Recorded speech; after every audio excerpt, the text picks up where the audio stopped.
Okay, good morning everybody, and thank you very much for coming along to this event of the Staffordshire Leaders Sustainability Summit. So my name is Zoe Robinson. I'm going to be chairing this discussion, but the first thing that I would like to do is to pass over to our Pro-Vice Chancellor for Research and Innovation to open proceedings.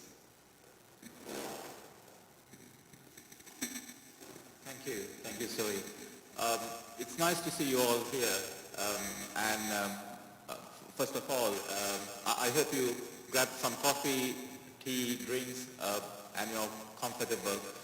So, I mean, today is a very special day. It's the end of the COP26 conference, but of course it is a start of a new journey, and everybody has to play a role. I'm new to Staffordshire. I'm originally from Leicestershire. I have lived 25 years in Leicestershire, moved to Staffordshire, started this job on the 1st of August. And I'm very, very keen for the university to work very closely with all sectors, especially in this area, and of course beyond, to try and address all issues around climate change. So I think that the main focus of COP26 conference is mostly around tackling all issues around climate change. And the goal is to meet that very essential target, the threshold of keeping global warming under control, that magic 1.5 centigrade number, which is of course a scientifically proven figure. So we all have a role to play there, and especially universities have a massive role to play. Now, I mean, I have two children. Actually, they drive me towards being climate friendly, towards being environmentally friendly. And I'm proud that the younger generation are very much thinking about these issues, because I don't think, of course, where I'm originally from Sri Lanka, I don't think I ever thought about climate issues when I was born there. It's a beautiful country. I visited Sri Lanka in 2016, and all the impacts of climate change is significant. I can see it, I can feel it. Where I had my home, it's not there. Massive buildings have come up. The beautiful beach is not there in most areas. People have built up to the beach. Massive hotels have come up. So this is alarming. And I didn't think, I'm not a vegetarian. My sons are. And they are telling me I'm not friendly, environmentally friendly, because I'm not a vegetarian. Now, that's encouraging in a way.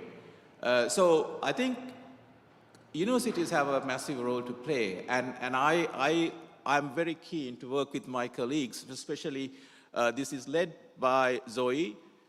We have the Institute of Sustainable Futures, and I want our academics to join up with the sector leaders. And of course, get the students involved, because you're the generation, the future generation. You will look after this planet. And it's our generation's responsibility to support you and hand over the baton. So I don't want to take too much time, and I just would like to welcome all the sector leaders from Staffordshire. And thank you very much for being here. And we hope at the end of this session, the round table, we will have some plans to take forward.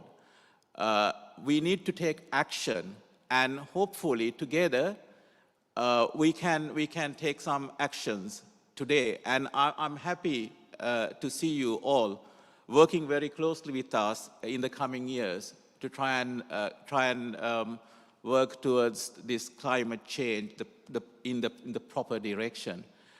So I'll hand over to Zoe, who will then manage this roundtable discussion. Thank you.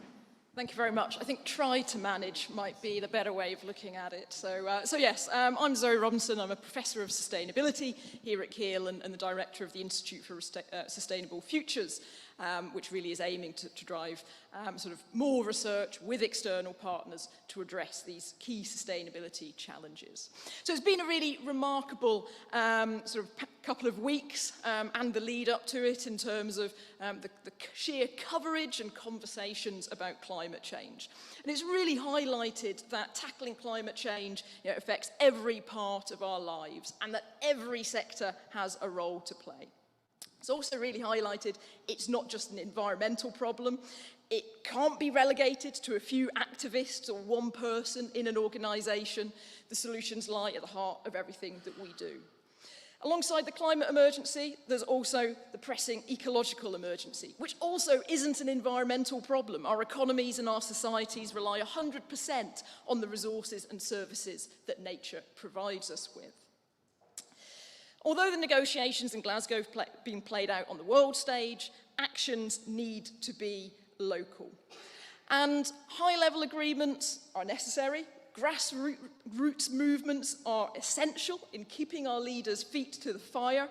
But actually it's the middle where the action happens. And that's really represented by all of the people here who are making the change happen, or who are essential to making the change happen.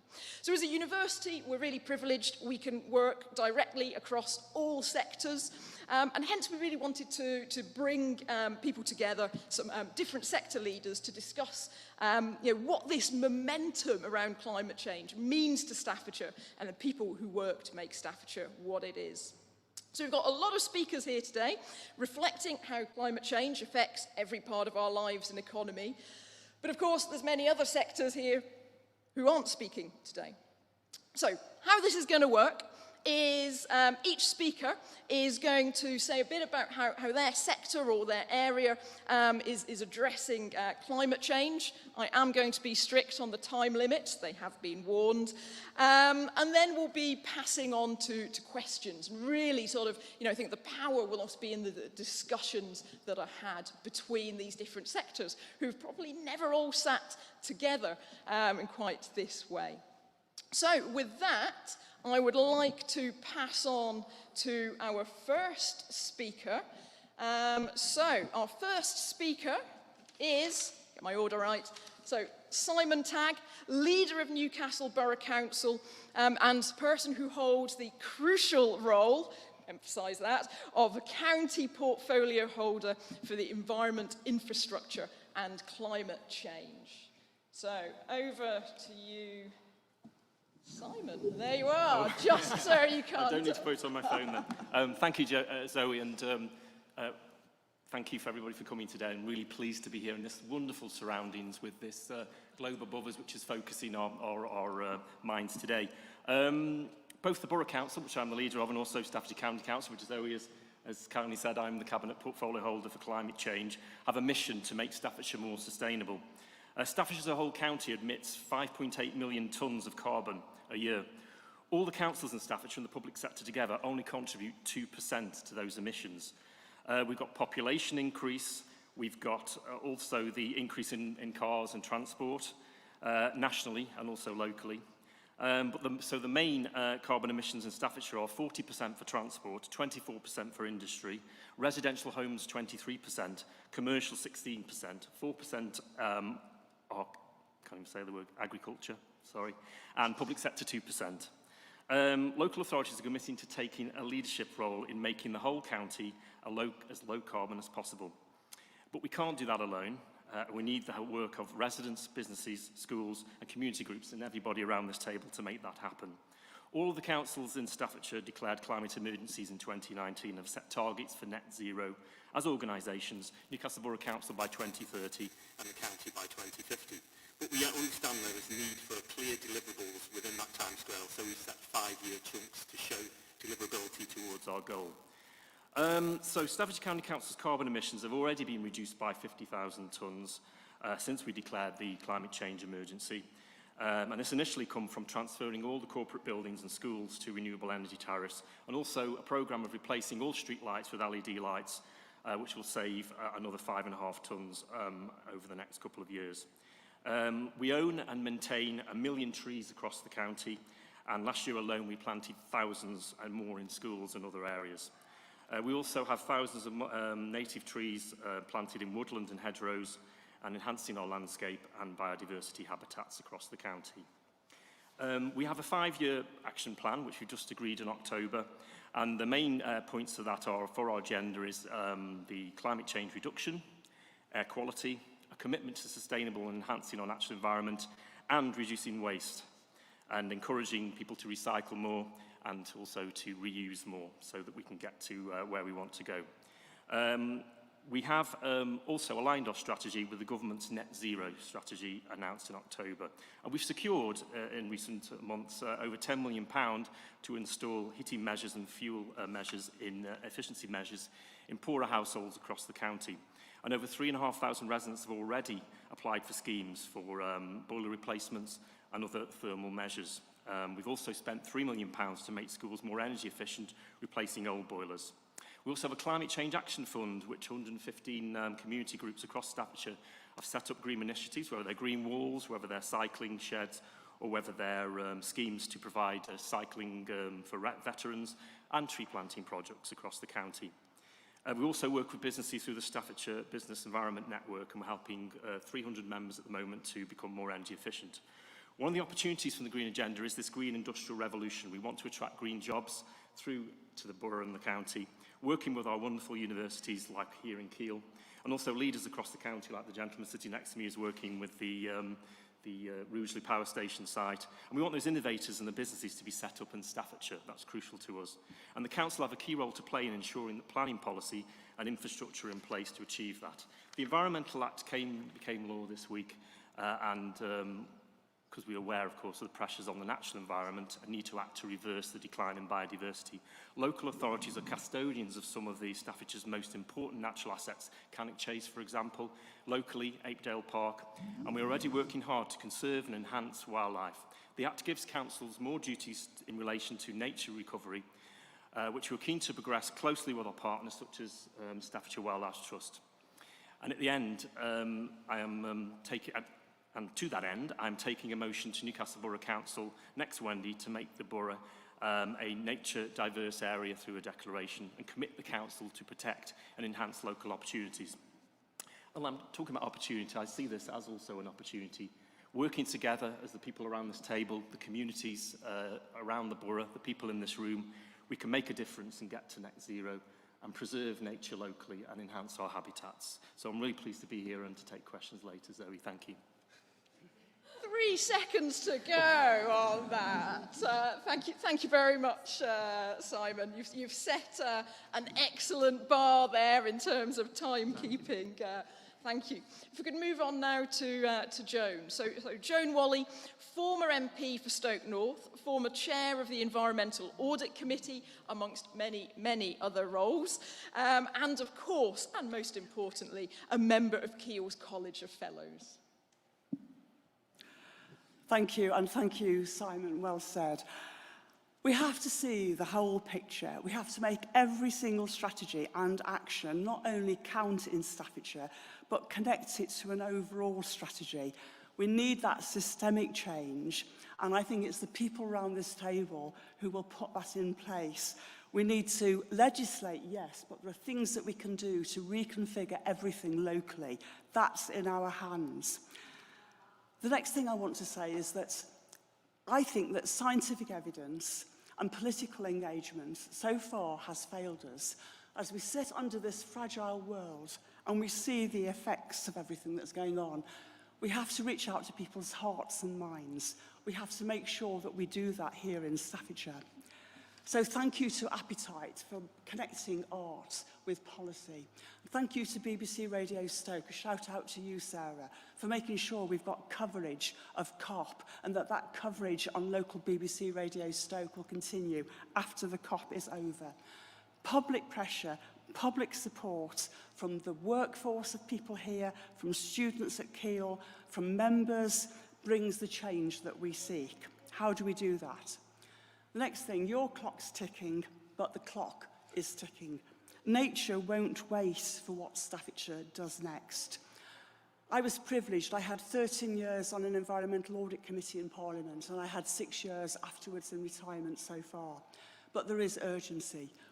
You, everybody here, doesn't have the time that I had, the luxury of that time. Make your time count. Next, we're all global citizens, don't forget that. We're all global diplomats, and we're all local ambassadors as well. We're all leaders in Staffordshire. We have to be ready to step up to the mark. And that isn't going to be easy because it's going to be challenging business as usual. We've got to be creative about what we do to make the opportunities to make the systemic change. Next, how do we move into delivery mode? That's down to all of us. How can, for example, Simon guarantee that the Staffordshire plan and the local plan is going to deliver on the carbon budget targets? How are we going to make sure that every single parish, town, county, city council is going to be making the contribution? So we're not ending up like the Chancellor, giving in one hand and taking away with the other. Everything has got to count together. How do we make sure that we've got the capacity to actually deliver the vision and to do all of that? How do we make sure that we've got the finance for the transition, for the just transition that we actually seek? Is the LEP, the Local Enterprise Partnership strategy, sufficiently robust? I don't think it currently is. Every bid that we do, whether it's to the Bays Department or to the Levelling Up Fund, has got to count. We can't, for example, have housing investment finance coming to Stoke-on-Trent and at the same time houses using that money being built that are not fit for future ready with standards that will actually meet the COP standards that are being set. How are all our businesses moving to the circular economy? How are we making sure that there's disinvestment, that there's work with our supply chains, that we're properly disclosing carbon investments? How are we using the Sustainable Development Goals to make sure that that is a tool for delivering everything that needs to be done? How are we assessing the skills that are going to be needed? How are we going to make sure that the current workforce, the future workforce, aren't going to be left out in the cold like they were when we lost so many of the jobs on the North Staffordshire coalfield? And I know that Chris is going to address what they're doing at Rugeley Power Station. But we can't just do an exemplar in one site. We've got to do it right the way across the county as a whole. So just as COP26 is now looking at the nationally determined contributions, what kind of mechanism do we need here in Staffordshire? How are we going to have that oversight, bring everybody together? We don't have a regional devolved power here in this area with devolution. What's the mechanism? I, Zoe, think that Keel has got a real leadership role to play. Keel has already showed its campus is actually leading by example with sustainability at the heart of it. It's got a track record reaching out to SMEs and business. It's got a track record on innovation, on global reach, on its institutes of inclusion. It's got sustainability embedded in its curriculum, and it's got a training role for local councils as well. So I say that now is the time for us to assume a greater leadership role. We need to support all partners, and we need to make sure that what is agreed this weekend at COP, and probably is going to be agreed in the next 12 months as well, we are all ready to actually serve, to bring about the change that we seek, short, medium and long term, for future generations, and to protect the world on which we all live. Thank you. Super powerful stuff. Thank you very much, Joan. Great. We'll pass on to... Joan did get to the flashing red light, I have to admit, but very powerfully spoken. Chris, if we could pass on to you next. So Chris Langdon is Development and Investment Director at Equans UK and Ireland. Thank you, Zoe. I'm still feeling very, very impassioned by that, Joan. Thank you ever so much. We're a large business, very diverse organisation. We try to provide leadership in the zero carbon transition, and we're involved in many, many different aspects that Joan was talking about in terms of delivery, and that goes from the decarbonisation of buildings and energy networks. Energy networks are going to be providing something like 18% of UK heat requirements, according to the UK net zero strategy. We provide electric vehicle infrastructure and services, and that's 27% of emissions are from domestic car. We provide renewables, wind, solar, battery, as on the campus at Keel, where Keel has shown real leadership about creating energy sustainability within its own footprint. We provide a range of technical services. We do facilities management. We have smart buildings. We have all of these bits and pieces, and we develop these partnerships with central government, with local government. We're working with the MOD, the Ministry of Defence, to look at how to decarbonise their estate as one of the largest landowners in the UK. And we also, very importantly, do regeneration, which is both new build and refurbishment, schools, housing. And I think people may be aware that housing especially provides existing housing stock is one of the biggest challenges we're going to face in terms of decarbonisation. That's retrofit in particular. There's an enormous amount of challenges in all this that have been discussed at some length and will continue to be. And from my perspective, I think it's very important that we look at how do we get the right infrastructure. And by infrastructure, I mean energy infrastructure, I mean education, I mean health and well-being. I don't mean roads.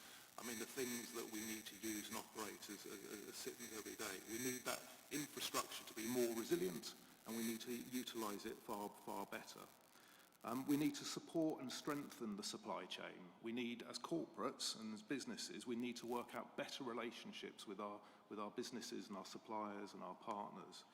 and we need to look much more into the longer term. We need better strategy around our finances, better longer term capital allocation. Really need to evaluate what the long-term costs and benefits of almost every single one of our decisions. And it really does bring it home when you sit here under the watchful eye of Gaia to realise that we must frame all of our decisions in that wider context. One of the biggest challenges that I found in all of this is aligning and integrating all of the different parties that are involved to this system change. And I think Joan articulated absolutely brilliantly the extent of the system change that is needed. Our work in Rugeley as a community that had many scars from the 80s and the 90s, and when we really embarked on our project there to sort of transition the coal-fired power station to a different vision of the future, we changed the story to one of optimism and hope and of the things that we can do. But what we discovered was it was the community that drove and articulated the things that really matter to them. And it was amazing to see the connections across a whole wide range of stakeholders, whether it was local residents, businesses, the politicians, the other businesses, the supply chain, in really coming together to actually say, well, do you know what? We can get together, we can drive a better politics, we can drive a better discussion, and we can hold businesses and we can hold our policymakers to account.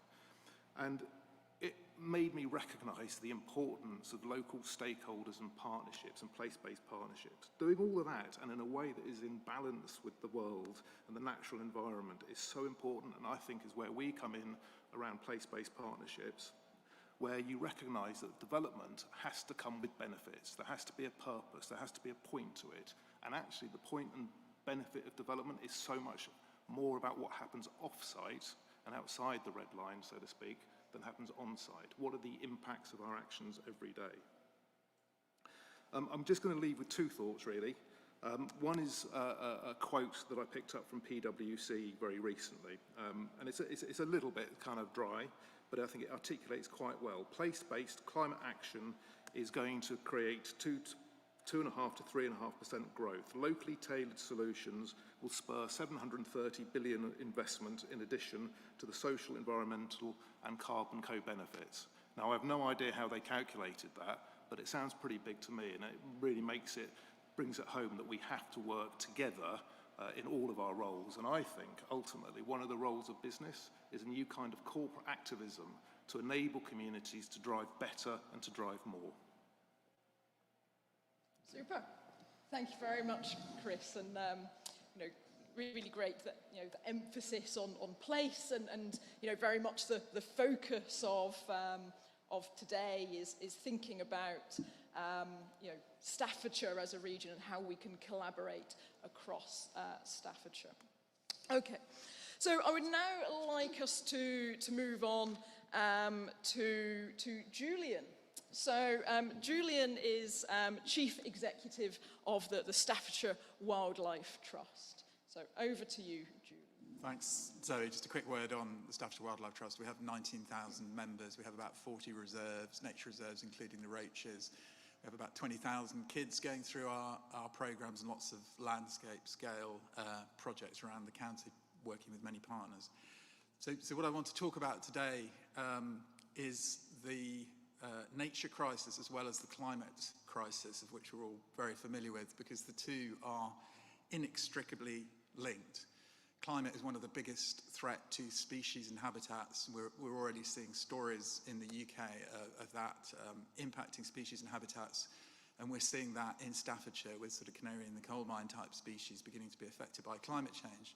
And of course, with changeable weather, we're getting droughts, we're getting torrential floods. Think of the devastating fire we had up at the Roaches in 2018, a big sign of things to come. So climate change is happening here and it's happening now, and we need to do something about it. But also, as I say, they're inextricably linked because nature has a role to play in the climate change battle, both in terms of mitigation and adaptation. So all of our amazing landscapes in Staffordshire, from the moorlands, the woodlands, the wetlands, the grasslands, they all have the potential, if they're managed well, as well as all our agricultural lands, to store carbon. We absolutely have to look after them because that is part of the battle. I should make a key point. It can't replace mitigation. We have to cut carbon emissions, so we need to be careful about not seeing it as greenwash. But as well as the mitigation element, nature has a role to play in adaptation, and probably the best example of that is in things like natural flood management. So we can re-wet our moorlands, we can store water up in the moorlands, we can use natural flood management techniques, leaky dams, woody debris, working with landowners and farmers to allow pools and ponds to develop all the way down into natural river restoration down in our towns and cities. So there we've got nature working cost effectively with us to deal with some of the impacts of climate change. And also, if we look at the role that nature should play, and we've heard a bit about that in the context of sort of infrastructure, you know, in our towns and cities, we have to find a way of creating what we in the Wildlife Trust called a wild belt approach. We need a network of green and blue spaces through our towns and cities. So through trees, you can provide shade as the climate warms. We need to look at how we use our gardens and our property to allow rainfall to be absorbed more easily into the system. So, and Chris has touched on this, we want to see a minimum of 30% of our land in Staffordshire managed for nature. We want to see a nature recovery declaration by all of our local authorities. We need to do this. Great to hear what Chris has just said. And we need to see a local nature recovery network strategy put in place. And that's been mandated as part of the Environment Act, which came into law this week. So I think that's tremendously exciting, and I'm hugely optimistic about the work that we can do with partners. Thank you. Thank you very much, Julian. Okay, so we're going to move on to thinking about land still, but in a different way, and thinking about agricultural productivity that comes from our land. So very pleased to welcome Jeremy Lowe, who is the Staffordshire National Farmers Union Advisor. Over to you, Jeremy. Thank you, Zoe. First, a little bit about the National Farmers Union. It's a trade association representing 55,000 farmers and growers across England and Wales. In Staffordshire, we have over 1,600 members, and from a farming perspective, Staffordshire is an incredibly diverse county with most farming sectors represented. And like most of the rest of the UK, Staffordshire is no different in that about 65% of UK farmland is best suited to grazing livestock, as is the land in Staffordshire. And I'm extremely pleased to have been invited to participate today because the farming voice needs to be heard in this conversation. Agriculture and horticulture is uniquely placed to be part of the solution, both as an emissions source and also as an emissions sink. Farmers can protect and enhance carbon reserves already in our soils and vegetation by modifying some of our farming practices and better managing our hedgerows and farmland trees.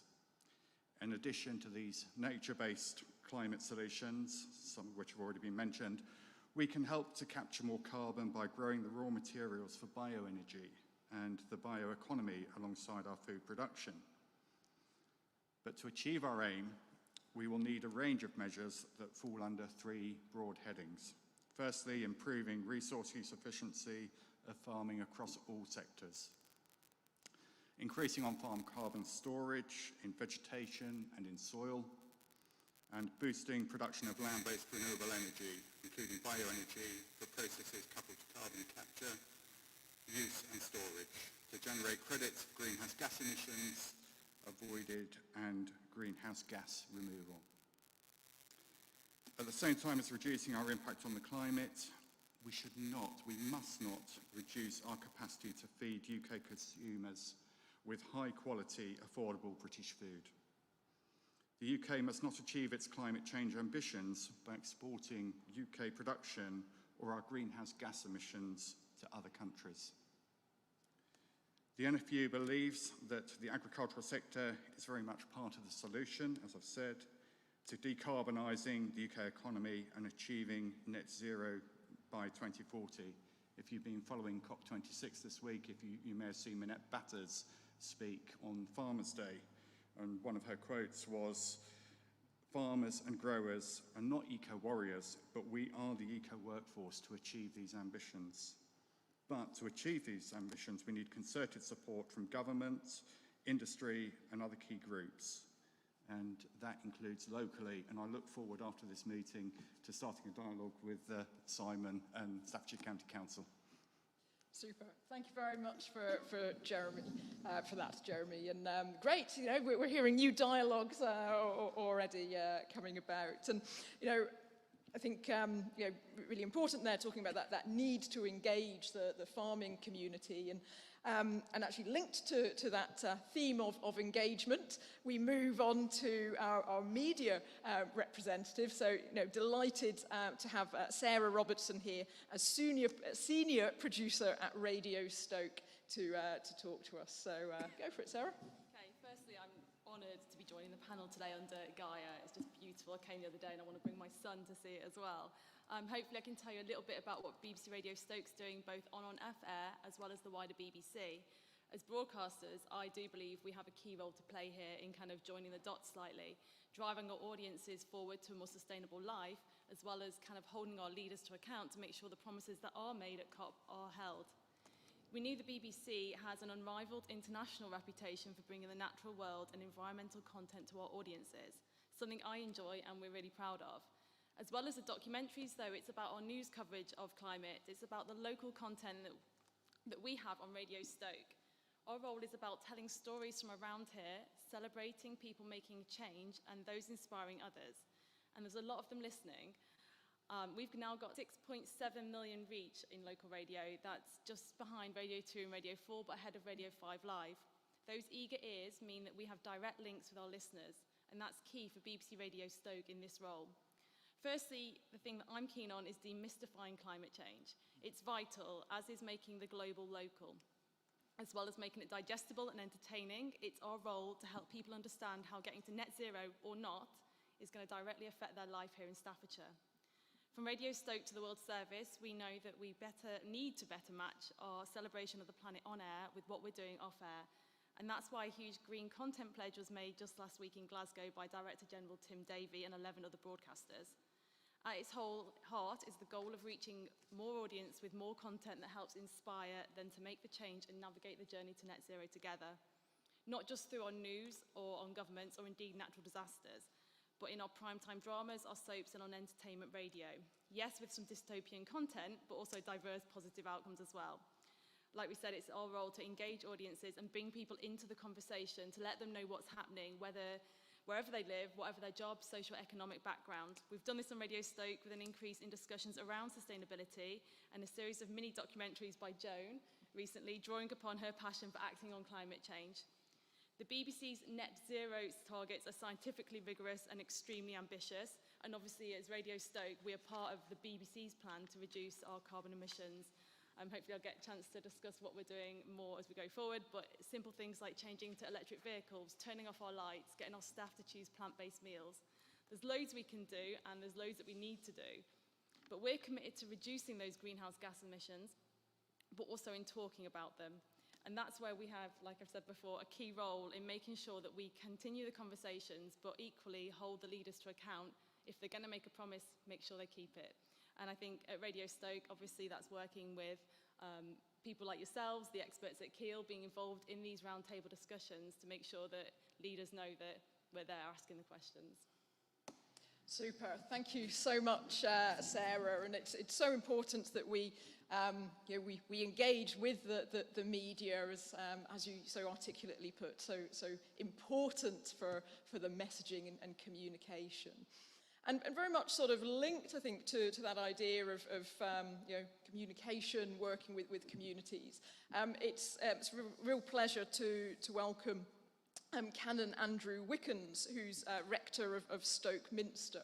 So over to you, Andrew. Thank you, Zoe. It's good to be here. Faith communities, it seems to me, are communities of hope.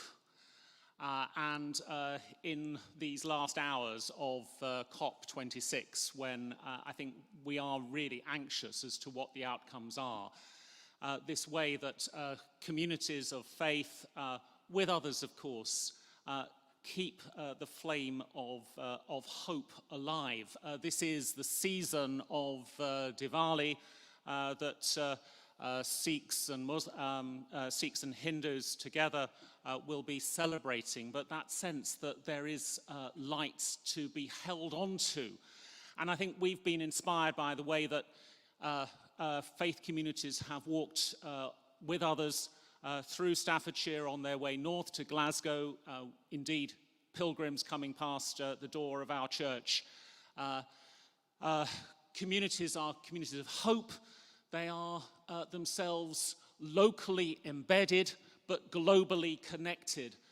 They have real family roots that stretch across the world, but also long-established partnerships with the global south, where communities are facing already much more than we are the direct consequences of climate change, and being reminded of that way that the local and the global are connected.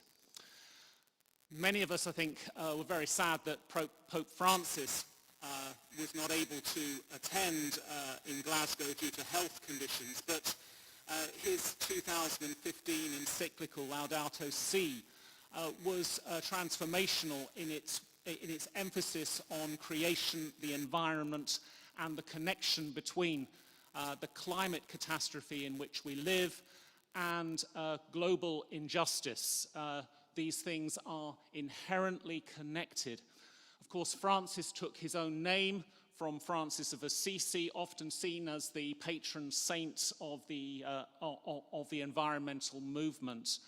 And in that sense, Pope Francis drew on Francis's words of speaking of the sun, brother sun, sister moon, that sense of the interconnection of all things, that sense of the simple reverence and relationship which is there for us all, I think is then connected with the way that, for instance, Sikh communities locally have been engaged in tree planting to celebrate Guru Nanak's birthday that took place next week, I think. Super. Thank you so much, Andrew. And I think that theme of hope, as well as connectedness across the globe, is so important for us all to continue in what we do.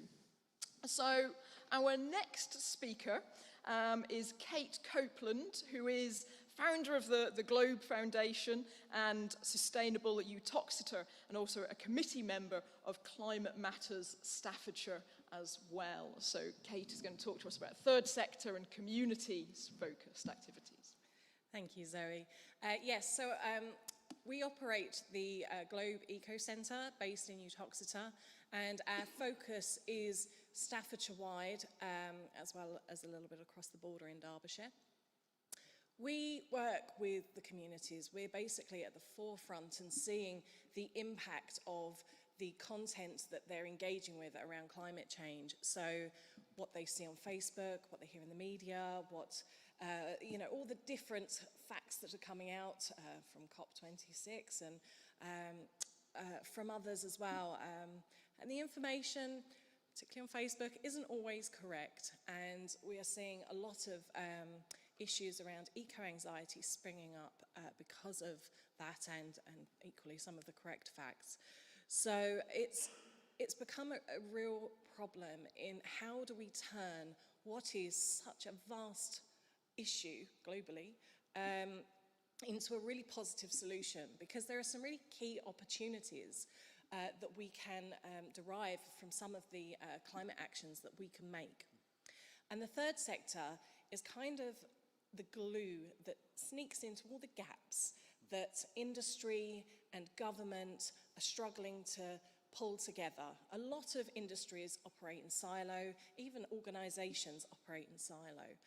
And what we're trying to do, particularly at the Eco Centre, is bring a lot of people together to start talking about these projects, these initiatives, these wonderful opportunities and wonderful actions that are happening across Staffordshire and the wider picture. And then we are working with our communities to help them get involved and to actually bring some positive news to people so they can understand that actually there is a future and that there is something that we can really fight for, which is very obvious while we're sitting underneath such a fantastic globe. And I think the key thing is to start looking at solution-based action based on scientific evidence and actually putting in key targets. Now, we're operating Sustainable Uttoxeter. It's a community-led initiative, but we are working with 15 different partners, some of which are sat on this panel. And it is really about pulling people together to talk to each other about what they're doing, set some key defined targets that are measurable, and then move forward as a whole collective to achieve positive climate action. Thank you. Thank you very much, Kate, for those contributions well within time. So I would now like to move on to Louisa Shaw. And Louisa is the place brand manager for We Are Staffordshire, which was set up by Staffordshire County Council. And I'm sure Louisa has a lot to say about how addressing the climate emergency can really sort of feed into that Staffordshire as a brand and Staffordshire as a place. Go for it, Louisa. Thank you, and thank you for inviting me along today. As we've already heard from Simon about Staffordshire County Council's commitments, I won't touch too much on that area. But as we sit here under Gaia today, I guess, and we see the sheer scale, even in a model example, it's very difficult to look at the tangibility of the challenge we have on our hands. And when we sit at COP26 and we look at globally, whose responsibility is it? Well, we've got leaders from these countries, but not leaders from other countries. So, why is it my responsibility when I only account for a small amount? It really shows the importance of how it is everybody's collective responsibility.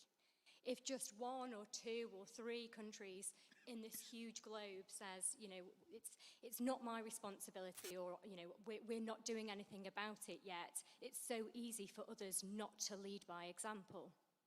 Hopefully in Staffordshire, and through some of what Simon and also Chris has touched on in terms of our key projects in the area, we've spoken about how we aim to meet our commitments in Staffordshire. But I guess to touch on We Are Staffordshire and what we are, as many of you may not be familiar, We Are Staffordshire was set up almost bang on a year ago today to be bolder and braver about shouting about the treasures that we have here, about selling Staffordshire both internally to businesses and the people who choose to live here and have been brought up here. And give them a sense of pride, but also externally as well, and really put Staffordshire on the map. Now, some of that, in terms of what Sarah's touched on storytelling and inspiring people, is of course really important. But I guess it's also important to not shy away from those challenges and be upfront around some of the challenges or issues we have as an area, some of which clearly, as all of our responsibility is around sustainability, does need to touch on that. And in terms of what we've been doing at We Are Staffordshire, we held a sustainability ambassador event. So we have launched an ambassador network around summer of this year to really bring businesses, individuals of all sizes, scales and sectors together to act as a sales force for Staffordshire. And the September event was our first physical event as we start to come out of the pandemic, where we had over 60 businesses represented, hearing from some of the people we have here on the panel today and others at Keel and other projects about what we're trying to do in Staffordshire. We've also held a series of roundtable panel debates that talk about some of the challenges that we have as an area as well, so not shying away from that. But I guess at the heart of what We Are Staffordshire is here to do is to bring people together. So events such as this, I really hope that conversations continue around the table, on and off the presentation floor, if you like. But by bringing businesses together through We Are Staffordshire, and as I say, it's really not always about the huge global brands that we know and are proud of here, but also looking at the opportunity around innovation and SMEs as well. So I'd love to talk more about that beyond this, but for me it always comes back to that collective responsibility and that piece on collaboration. Super, thank you so much, Louisa. And so we come to the last speaker, and I was a bit uncomfortable, to be honest, about having Tom as last, because so often we try to bring student voices into what we do, and they're a last-minute add-on. But in this case, Tom is at the end because I know what a fantastic speaker he is, and because the importance of the youth voice is just so great that I think in terms of our formal pieces, it's a really important place for us to finish our formal presentation. So over to you, Tom, having bigged you up. Thank you, Zoe. So I'm Tom Gilbert Newell. I am an almost graduate in Environment and Sustainability here at Keel, and I'm the Activities and Community Elected Officer by students in the Students' Union. At the moment, the Students' Union tries to engage students with climate justice, climate change, and sustainability through events such as litter picking, through doing stuff like the Green Impact from NUS, as well as campaigns over the entire year. We work to engage students with the climate emergency and crisis. I myself grew up in Washington State and was born into a climate crisis. I did not choose to be born into this crisis, but sadly that is the case. Washington State, every summer now, currently we go through ash storms because of wildfires. Together we need to fight these. And as students, we are growing up in this area of extreme impact and change that we must act upon. Of course, this isn't only about climate change, it's also about climate justice. Joan brought up the Sustainable Development Goals earlier, and we really must focus not solely on our climate impact, but also on inequalities, combating racism, and everything else that is within social justice. It is not only a problem within our climate, but within our society and our economy that we must combat. As a young person, as I said in Washington, I've been growing up through this climate crisis. We as activists, as students, must act within our local communities. November the 6th, which I can see some familiar faces today, we had the Day of Action for COP26, held in Hanley at Albion Square. I don't know what has come of that, but we were there and we were shouting out our voices to the public. We need more actions like this for students to get involved. We need more actions like this for the public to get involved. We need to shout about voices, not only my voice, but the rest of Keel students' voices. We are all here and we all want a future. This future that I talk about is not attainable if we do not act now. And I want a future. And I feel that the younger generation will probably relate to me with that one. We sit under the earth right now. And as we sit under the earth, I can say that the earth doesn't depend on us, we depend on the earth, which is why we need to protect it through our own voices and through action. Thanks. Thank you, Tom. Told you it was good. And actually, I was at COP last week, and one of the things that gave me hope was hearing various youth activists, and they were by far the best orators, possibly with the exception of Al Gore, throughout the whole week. So thank you very much, and thank you all, for our speakers today. Wow, I can see why we asked you. And also, thank you all for keep reminding us to look up. And actually, I think sitting under the globe does really make us think more about what these words really mean. So what we'll move on to now is we have plenty of time for questions from the audience, from yourselves. We also are live streaming, and there's opportunity for questions for our live stream audience. But I'm going to start off, the joys of being the chair. I'm going to ask the question, who's not here? And I'll maybe start off with Joan. And if anyone else sort of wants to add to that, then just sort of give me a sign and I'll bring you in. Thank you, Zoe, and thank you, everybody. And, well, I would answer your question by actually saying we're here. And, we're here representing so many different strands. And we've got the County Council here, which is absolutely great. And Louisa and John Henderson, the Chief Executive, were at a Staffordshire Climate Matters event just a couple of weeks or so ago. So I think we've definitely got Staffordshire County Council on board. Probably not going as far as I would want, Simon, but absolutely here. And Newcastle Borough Council as well, I know. Have we got Stoke-on-Trent City Council here? Hands up, Stoke-on-Trent City Council? Okay. What we have got is we've got BBC Radio Stoke here. And what I really picked up from what you said, Sarah, is that as well as telling the narrative, telling the story, you are going to be holding local leaders to account.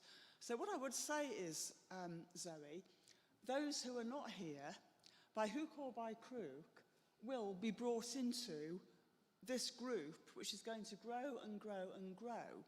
And when it does grow, I hope that it will include the ones who are not here, which will include, for example, finance, the world of finance. We see at COP, don't we, that actually getting that £100 billion every year since the Paris climate change talks in place hasn't been done, has, if you like, undermined trust and needs to be put in place.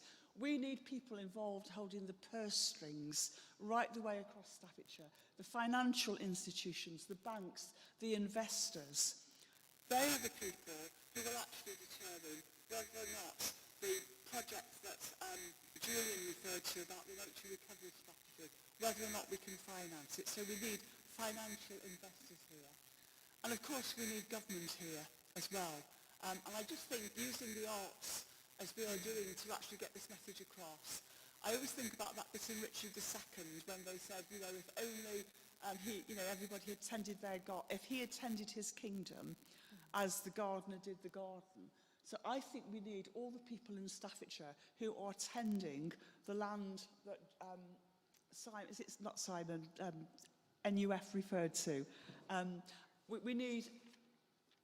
We need to identify who they're not. That's the first thing. And we need to very quickly and urgently include them in and make sure we've got a leadership way of taking that forward. Thank you very much for that, Joan, both highlighting the importance of who we do have here, as well, of course, those other layers. We can't do it unless we're all here. That's the point. Absolutely. And we can also bring other people in. Chris. I was going to say the unconverted, but then I realised that probably wouldn't be appropriate. What I actually mean is the fossil fuel companies, actually, some of the big energy companies. We talk about some of the oppositional forces to actually getting the climate change agenda out there. I think picking on your point and Joan's point is that we need this to be an inclusive conversation where we get rid of partisanship and we look for common alignment and unity. So I think it's really important that we stop. Maybe we have to couch it as a climate war and all this kind of language, but I think it's really important that we have a much more demanding conversation with those companies. And I would know they were at COP, and they're not here. And I think we need to keep that in mind. Yeah, very, very important point. Thank you very much, Chris.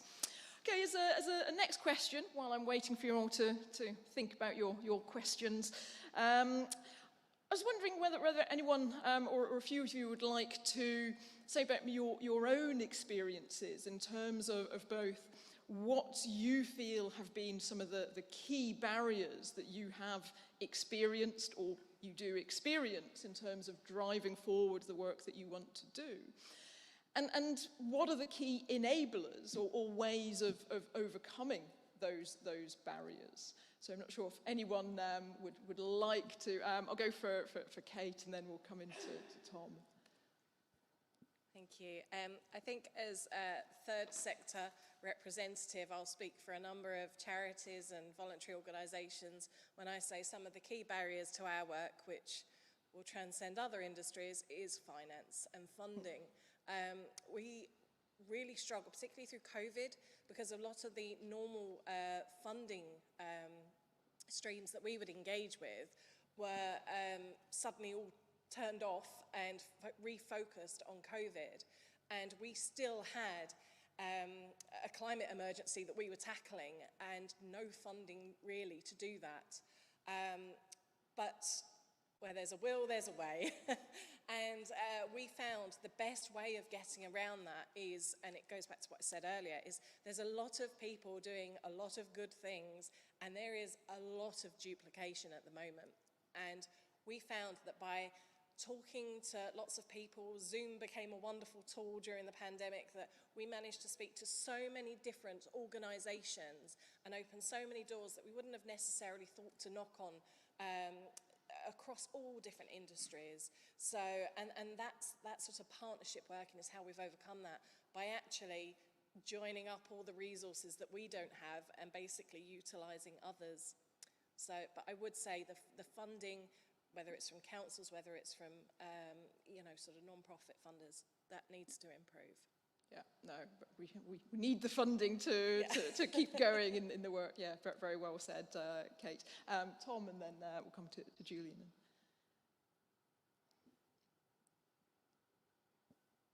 Another barrier that we face, which kind of answers the last question as well, is having an open door policy when talking about these types of issues. Which at the moment is very closed door. Those protesters at COP26 aren't sitting in those chairs or on those panels inside COP26. The doors are closed and they're protesting outside, right? They're not inside voicing their opinions straight towards world leaders. They're left outside. Same thing. Here I can see a couple students out, but where's the rest of the student body, right? We need to make sure that our events, that our panels are everything that we do includes the voices, especially of the younger generation who will be leading us into the future. In 50 years' time, we will be the leaders. In 40 years' time, our children currently today will be the leaders. Whatever it is, our younger generation will be leading the future. So we need to have an open door policy so that way we can hear their voices, and that's a massive barrier that we face today. Thank you very much, Tom. Julian. Yeah, I was just going to come in on the back of that, actually. The barrier, I mean, we seem to be aware, don't we, of the impact of climate change, and as I've been talking about, the sort of nature crisis, and yet there still seems to be an apathy. Tom and I were at the climate march in Stoke on Saturday morning, but I think you did a fantastic job leading our march. But there were only, 30 or 40 people there, and yet you look at the number of people in the shopping centres and walking the streets on a rainy day, and you realise the scale of the challenge. And if I just look at our own membership in the Wildlife Trust, we started off in pure nature conservation. I think there's still work to do explaining to people the impact of climate change. And the other point, I think, just to pick up on financing, there is a lot of money coming into the sector at the moment, but it tends to be ad hoc. You tend to have to put a lot of effort into getting that money. I'm very grateful for all the funding that we get. And for me, it's about the longer term sort of viability and sustainability of funding. I'm hoping that through things like the new environmental land management scheme, which Jeremy may comment on, that we're getting some viability, sustainability, but this needs to be really long term. So nature-based solutions, they don't kick in straight away. We need to spend money now. But they need to be sustainable. They can't be unpicked in 10 years' time, so that requires solid, strong funding streams. Yeah, I think that funding lesson coming out very, very strongly there. Thank you for that, Julian. Simon, and then Louisa. Thank Thank you, Zoe. I think one of the barriers for me and the frustrations is, I mean, it's an hour into this now and I haven't mentioned Wally's Quarry. And I'm going to mention it now because really frustrating on the for example, the Environment Agency, for example, DEFRA, haven't really been as responsive as we wanted them to be on that. I think what Chris mentioned about the polluters, you know, the operator in that quarry hasn't been as responsive to the community as we would have wanted. So I think those sort of barriers which need to be overcome. And I think when it comes to legislative changes and talking to government, DEFRA and the EA, our MPs, when we talk originally about who's not around this table, our MPs are a massive player.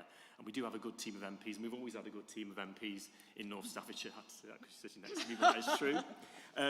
You know, Joan was a brilliant MP, and now we've got, I believe, more Joans, you know, more versions of Joan now working for the community. And they are our voices to government to get that, you know, all that legislative change, and also to hold those agencies such as the Environment Agency to account. Thank you. Thank you very much, Simon. Yes, important points. And Louisa. I think for me, in terms of barriers, it comes back down to voices, as you've mentioned. It's about giving everybody a voice and a platform. And I think when Sarah talked about, you know, it's important to hold leaders to account and look at what we're doing on the global stage, but also that guidance and tips that can make it on a very local or even personal level of what can I do. Often the barriers are not understanding the changes that can be made on an individual level, whether that's through recycling, through not eating meat a certain amount of days a week or at all. I looked at IKEA have now launched a new, instead of their, you know, might be battered and bruised part of the store, you can actually take your own assembled furniture that you don't want anymore and get money back for that. It's thinking on a personal level, what can I do? I don't want this anymore, how can I reuse it, repurpose things? And I guess that for me is a barrier, and that's where everybody around the table you know, can make a real difference, whether it's how we're more sustainable when we're walking and where we're enjoying our natural spaces in Staffordshire, whether it's being able to go onto the BBC Stoke website and read about, okay, what simple changes can I make in my life, or find it easier to find out information about walks or activism movements, and actually reframe the discussion on activism. Perhaps there were only 30 people there because they were frightened that they would be labelled with something that might, you know, mean that they were more difficult to get jobs or be recognised in these sorts of rooms and in business environments. Activism isn't always bad. You know, there are people who spoil it for, you know, but actually a lot of that can be peaceful and is about having a voice. It's not always about, you know, breaking windows or causing damage. Super, really good points. And I think we can probably all see ourselves as activists, but we can be activists in different ways. So we'll go for Sarah, and then we'll open up for questions, because clearly we could talk about barriers for a long time. No, I was going to talk about the barriers. I think from ours is making sense of it for our listeners. I think we can talk on a global level. You know, we often do on Radio Stoke. Our news bulletins include global, national, local news. But it's making it tangible, making them feel less overwhelmed about what the scale of the issue is, the problem is, and breaking down the barriers in that we want them to feel like they don't need to take on the world leaders. They're not at that table, no, but it doesn't mean that they can't, like you say, get involved. We're running a Make a Difference campaign, Pledge to Change, and teaming up with Keel to make the pledges made here at your events kind of part of the BBC's Make a Difference campaigns. And I think little things like that kind of start breaking down the barriers that they might feel personally to kind of accessing our information. We've got Our Planet Now, the BBC's website, which has got all of the content, whether it's made at Radio Stoke or made by Attenborough, that is all in one place, and giving them a way in and then kind of helping them navigate that. But I think also there's been a barrier probably from journalists before that, you know, the audience don't want to hear this. Like, our listeners don't really care. It's over their head. They don't care. And there's an Ipsos Mori poll earlier this year that showed that the climate change and the environment and pollution was the second biggest concern to the public behind the pandemic. Which kind of, as journalists, we were like, yes, we can talk about it. Well, some journalists, me, can be like, yeah, I can talk about it. And it's finding new ways to tell that story as well. I said in my opening remarks that it's not just about the kind of like dystopian story, but it's also the projects like at the Globe Foundation. We did a recent video at Radio Stoke on Roots Larder in Stafford and the work they're doing in kind of the hard to recycle recycling. And it's making sure that our listeners think it's accessible, that we tell them when activism's happening, and and also celebrate the people that are kind of leading the way locally.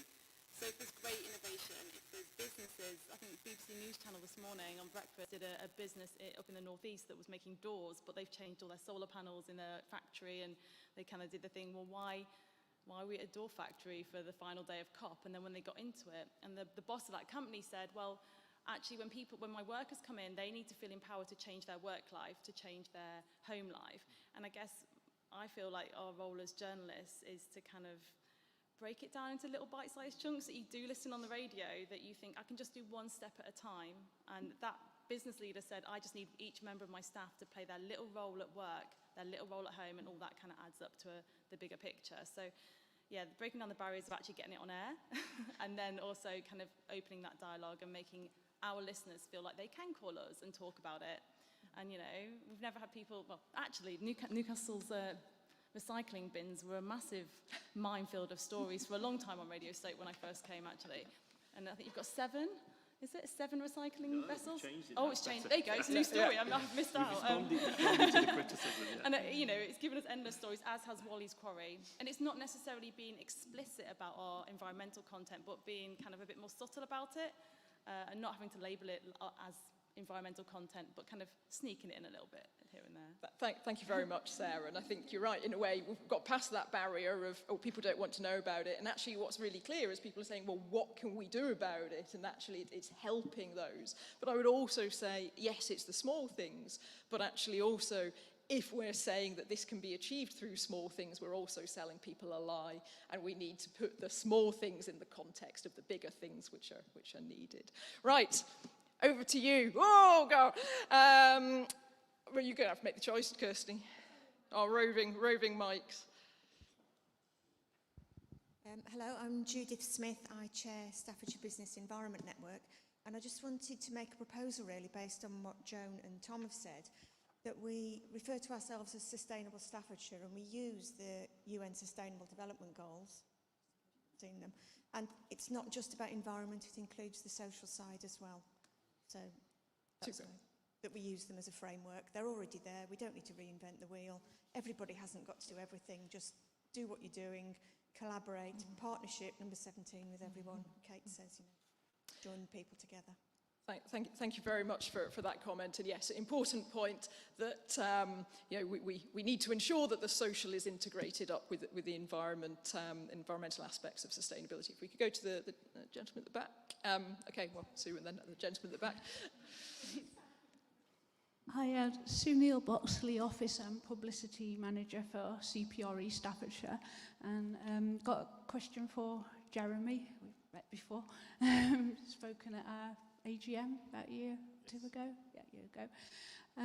You're talking about changing how farmers work with the land and improving carbon storage.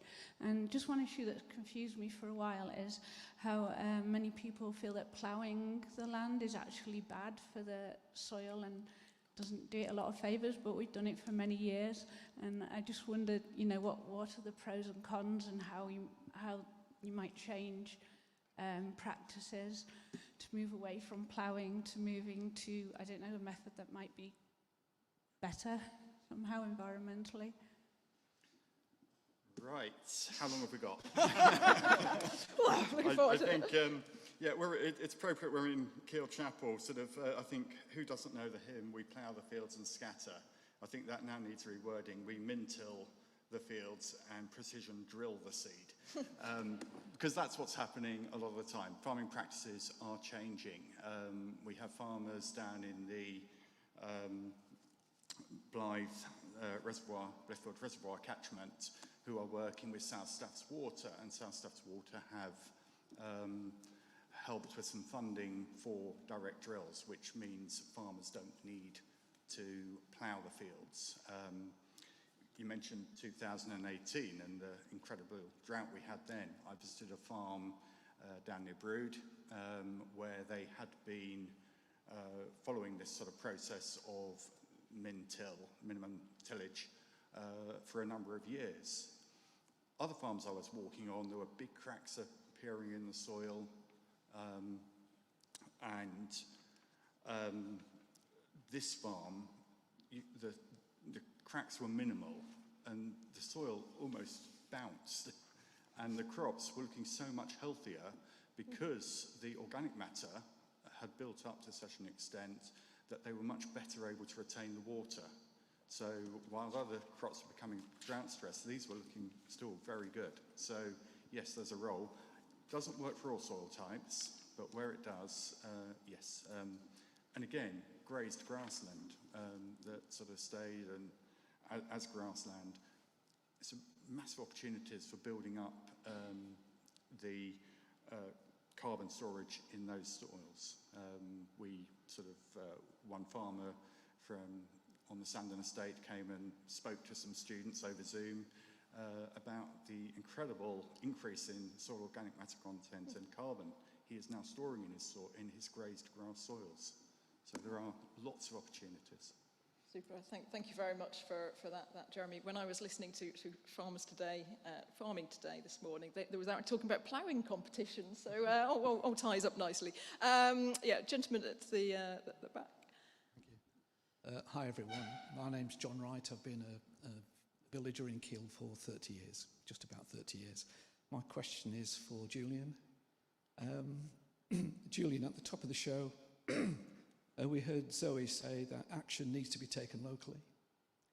And also Simon said that they were looking to preserve nature locally and enhance our habitats. I just wondered, Julian, how do you think that Simon's plan to build 1,000 houses on the Keel golf course will help you to develop your amazing landscapes? I think you might want to ask Simon that question. I mean, I think the key going forward is going to be, off the back of the Environment Act this week, the development of a local nature recovery strategy. So for those of you not familiar with that, that's about mapping out essentially the whole of Staffordshire it will be, so that you can see the places where we need to protect nature, where we need to restore nature, and we have to acknowledge where we need to put infrastructure and housing in place. And also we can extend that across to farmland. So certainly Staffordshire Wildlife Trust, working with Staffordshire Ecological Record, we've now built and are working with local authorities, and Simon, I think we're now working with all local authorities to try and put that network in place so that it's embedded upstream, so that when decisions are taken within a local plan about what happens, you're identifying the optimal areas for whatever, nature restoration or for development. We've got to be pragmatic about it. I can't speak, I don't know the particular case in detail, so I don't know whether Simon wants to comment on that. Yes, thank you. Yes, John, I know you're involved in the Save Our Keel golf course campaign, which is a former golf course not far away from here. We are in the process of refreshing our local plan. We've decided to peel off from a joint local plan with Stoke because we felt that the housing requirement was too much for the borough. So we've gone and doing our own consultation, which has just started, will go until December the 13th, to ask people on their views on a policy around the state. That is where we're at the moment. I can say the three options we're putting forward are less housing requirement than would have been in the joint local plan. So when it comes to saving our local green spaces, having a local plan that fits for Newcastle with a housing requirement that fits for Newcastle is something that will lead to more green spaces being protected. But of course we're in an increasing population. More people want to come and live in Newcastle.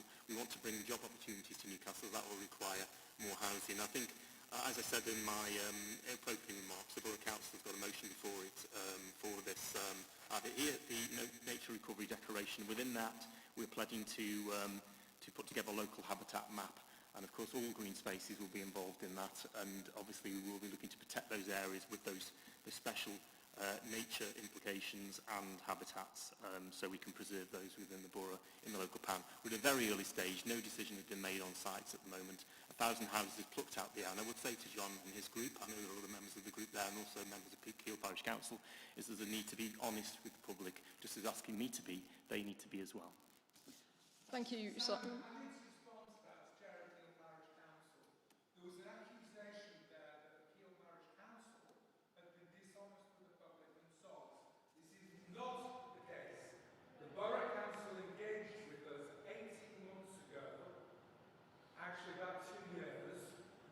Brought us into discussion about plans on the golf course, and the 1,000 houses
So thank you, and I'm sort of happy. It's good to hear different voices. I think it's fair to give Simon just another response, and then Chris, representing involved in developments in different ways. I think it would also like to come in. Yeah, I mean, just simply, the 1,000 homes which was quoted as part of the joint local plan. That joint local plan is no longer in operation. Therefore, the conversation about that has stopped, and we're into a new era now where we're looking at a new local plan and new housing figures. So I would say on social media, people need to be honest. And they need to accept that, and we need to move on, and we need to put a local plan that's in the benefit of all the borough. Working with Keele Parish Council, sorry if I've offended you, but these are the facts as I know them, and I think we all need to work together to get that sustainable environment, and also those new homes for people who families want to have new homes in. They're already in Newcastle and want to bring in people from outside for the good jobs that have been set up here in Keele and across the borough, and the options of the future are very exciting. Thank you. Thank you, Simon. I think it really, highlights the need to try and work productively and work well and collaboratively together on all of these issues, which are clearly can be divisive, but probably don't need to be. Chris, would you like to come in? Yeah, thank you. I mean, I'm in a bit of a funny position because I'm a developer. We're always portrayed as worse than the drug dealers and the murderers and all the TV shows, and maybe there's some truth in that. But I'm also part of the local activist group where I live that's actually also opposing development, strangely enough. So I sort of try and reconcile those things. And really, I think my point was going to be that development should be about bringing benefits. And it's very, very important that development has to have a purpose, because too much, and this goes to a number of other conversations, including the one about the media, about positive framing, about having cultural conversations about what people want, what communities need, not just what is perceived to be imposed upon them. So those conversations are very, very important. And we shouldn't look purely to the planning system, because the planning system is regulatory, it's not aspirational, it's about regulating to a level. Now, at Rugeley, we've got a former golf course, and I can't comment at all because I know nothing about this particular project. But at Rugeley, we've got a former golf course that just through conversations, random conversations, we bumped into Julian effectively, and we started restoring the golf course into wetlands and giving it a functional purpose. And we've engaged with a whole range of people. And we're starting with infrastructure first. And it's about having the conversation. What are the benefits? What do the community need? How do we put this on the agenda? And looking at developers actually gives a little bit of a makeover. And let's have a conversation about what we can do. And I think actually most people go into life in the public sector, in my experience, wanting to do good. And this kind of conversation to me is, what I enjoy.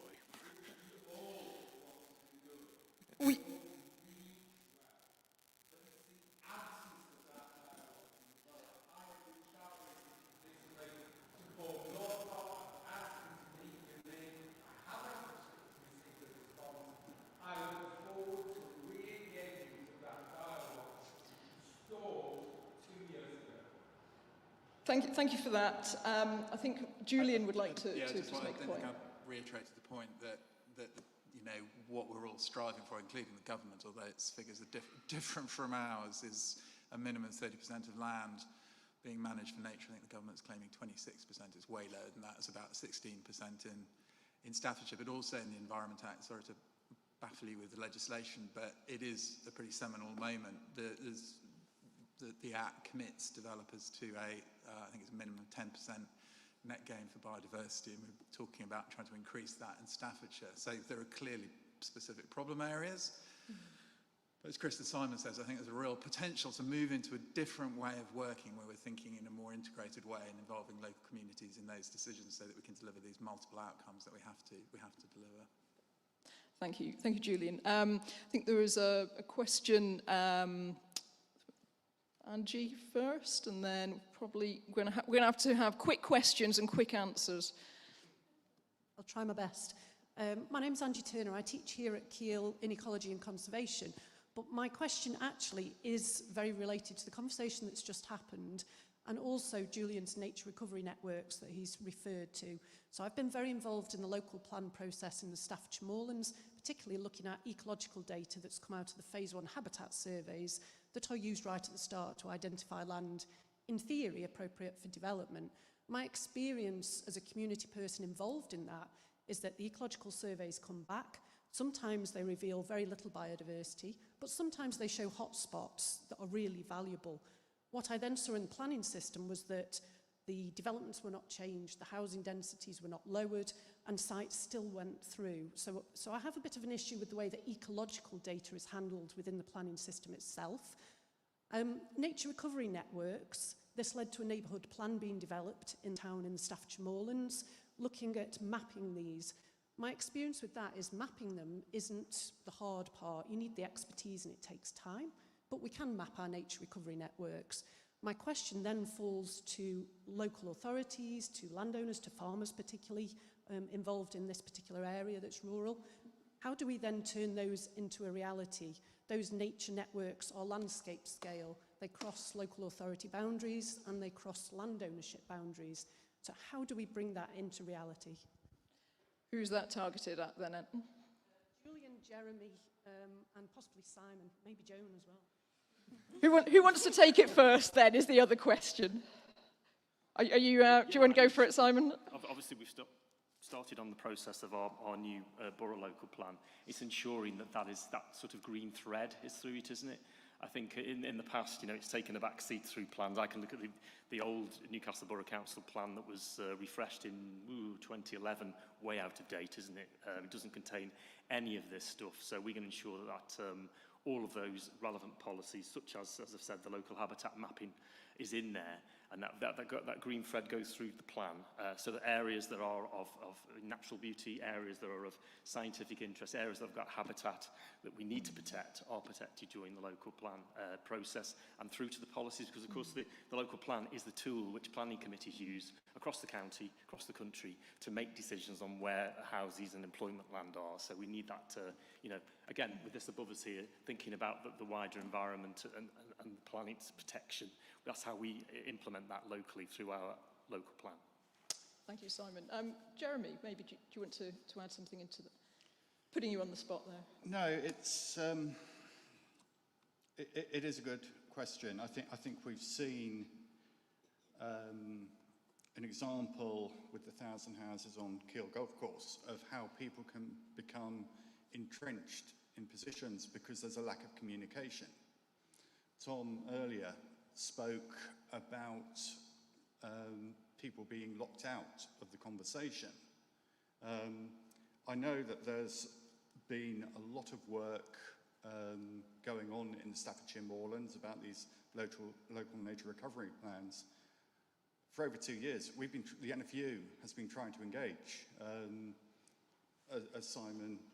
As Julian knows, the NFU represents members who own an awful lot and manage an awful lot more land in Staffordshire than the Wildlife Trust do. The council have been talking to the Wildlife Trust, but not to the NFU and its members. So, as I say, we want to be part of the conversation, we want to be part of the solution, but we need to be engaged with. It is no point coming along and saying this is what's happening, because people will just sort of dig their heels in. And you've got to take people along right from the start.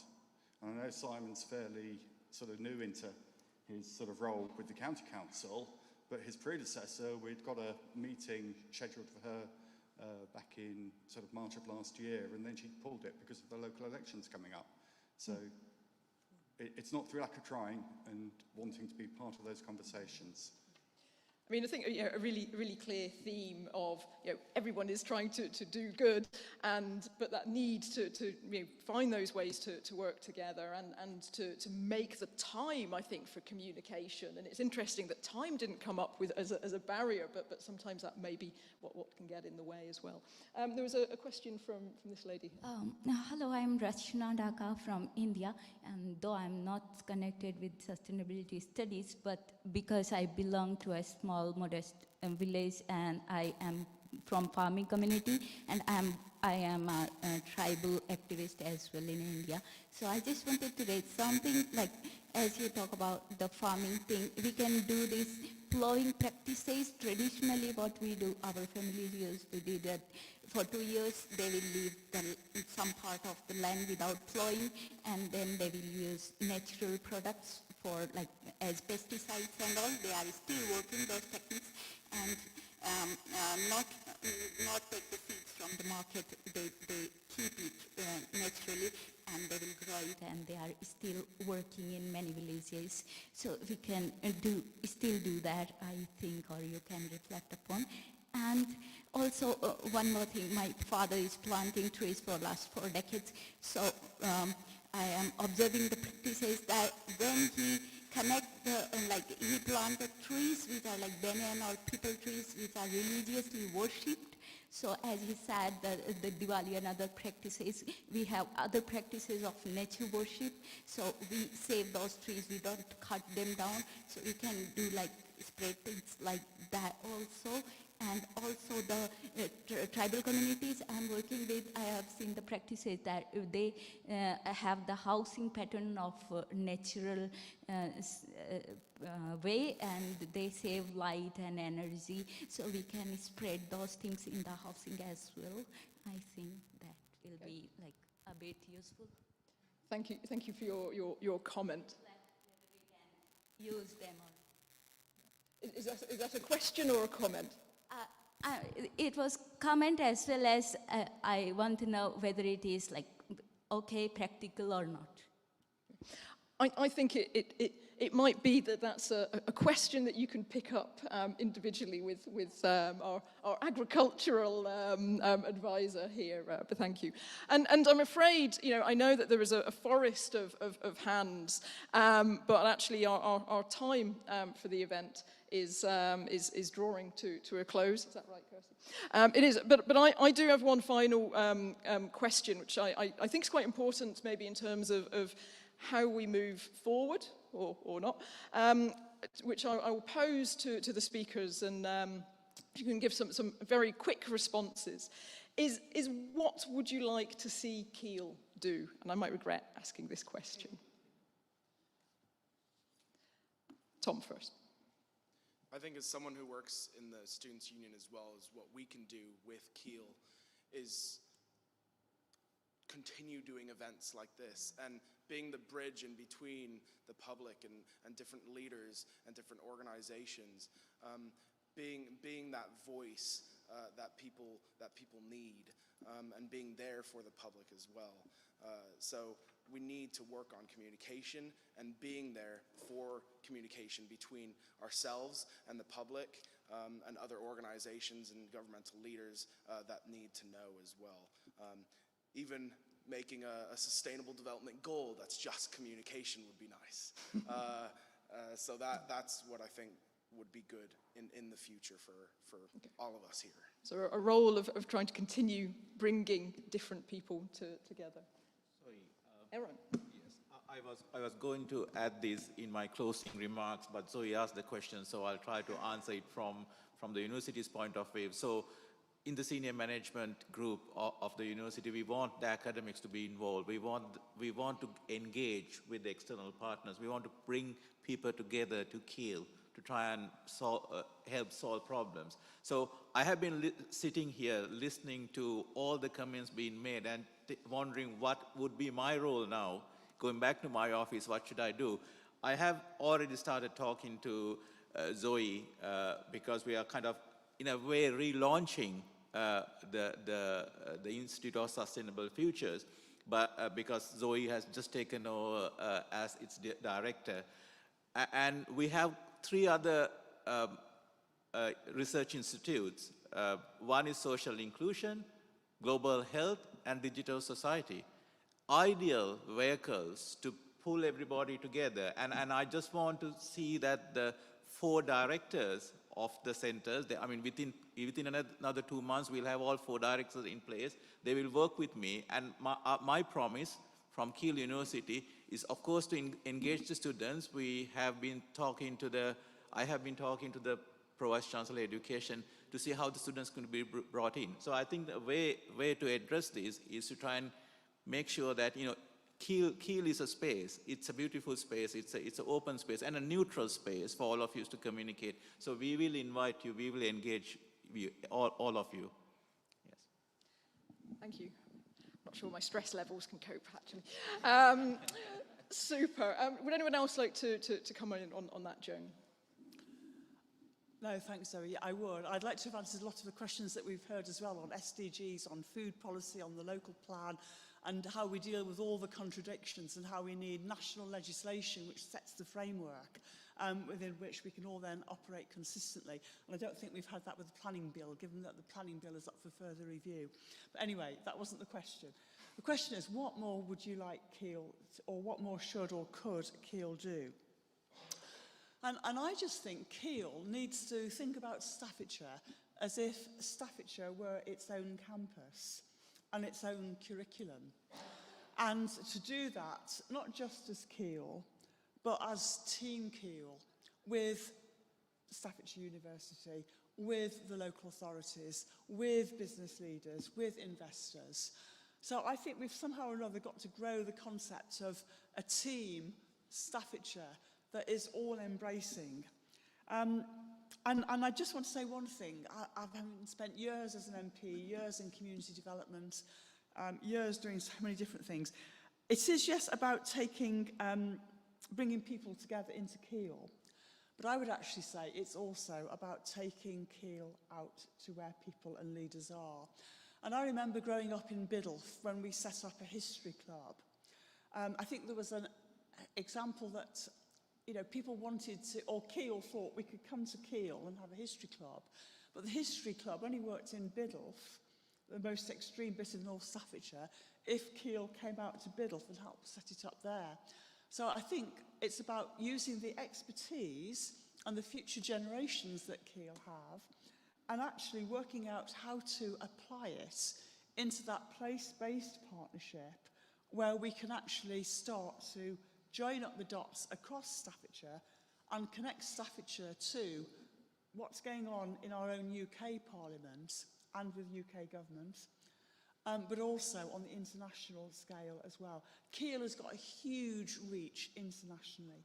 And I just think that if Keel was the green beating heart of, protecting the land, the water, the oceans, preventing all of this, it could become, if you like, the breath that we breathe out that helps all those different groups and sectors to actually be the change in the time span that we have got. So that is my answer. Thank you, Joan. It feels quite a big ask, but we'll do our best. And I feel to end on some symmetry, and because we are sort of running out of time, I'll just ask Simon to say a few words to finish. Thank you. Zoe, on that point of what Keel can do, I think it's, as I said right at the beginning, when I said it's brilliant to have Keel that is based in Newcastle and is based in Staffordshire. I think the work you're already doing to help local authorities, I was at the carbon literacy training, which you ran it in the week. You're doing that across local authorities and the LEP, for example. As you say, Joan, it needs to be more embedded in the LEP, and we had that carbon literacy training from yourself, Zoe, which went down really well. I think you're also involved in the town deals in Newcastle, where we've got that £23.5 million investment from the government. There's a sustainable green thread that goes through that as well. And also when you talk about digital society, that's part of that is going to be based in our town centre or on the Rycroft site as well. So that visibility of the university, internationally renowned, locally an asset, and I see the way forward as working closely together, all the people around this table, with our communities, whether they be parish, whether they be community groups, whether they be the borough council, whether they be the county council, all working to that goal, which is to save this world above us. Thank you, and do our bit. Thank you. Indeed. Thank you, Simon, and thank you for reminding us to look back up there. And really, I would just like, at this point, I know there are many more questions, many more people who would like to contribute, but I feel we ought to be wrapping up. So I think we should all give a great round of applause to our speakers and our contributors.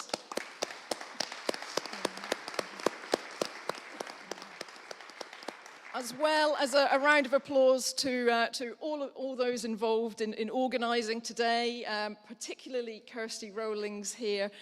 So thank you, Kirsty, and all. And really just to finish with, you know, what Joe was talking about, you know, Team Staffordshire. We are all Team Staffordshire, and, you know, working together.